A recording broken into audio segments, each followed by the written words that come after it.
ഇന്ന് നമുക്കൊരു red velvet dream cake ചെയ്യാം. ആദ്യം തന്നെ ഒരു ചീസ് ക്രീം ഫ്രോസ്റ്റിംഗ് ഫുള്ളായിട്ട് ബേസിൽ തന്നെ ചെയ്ത് കൊടുക്കുന്നുണ്ട്. അതിനുശേഷം റെഡ് വെൽവെറ്റിൻ്റെ ഒരു സ്പഞ്ച് നമ്മൾ വെച്ച് കൊടുക്കുകയാണ്.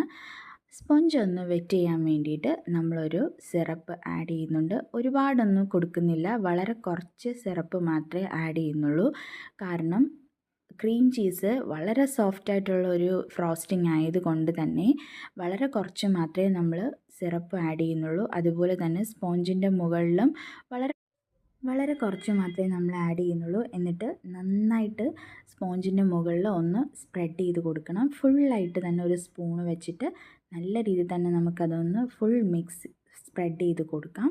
അതിനുശേഷം നമുക്ക് ഒരു വൈറ്റ് ചോക്ലേറ്റ് ഗനാഷ് അതിലേക്ക് സ്പ്രെഡ് ചെയ്ത് അതും ഫുള്ളായിട്ട് തന്നെ നല്ല രീതിയിൽ സ്പ്രെഡ് ചെയ്ത് കൊടുക്കാം. എന്നിട്ട് നല്ല രീതിയിലൊന്ന് ടാപ്പ്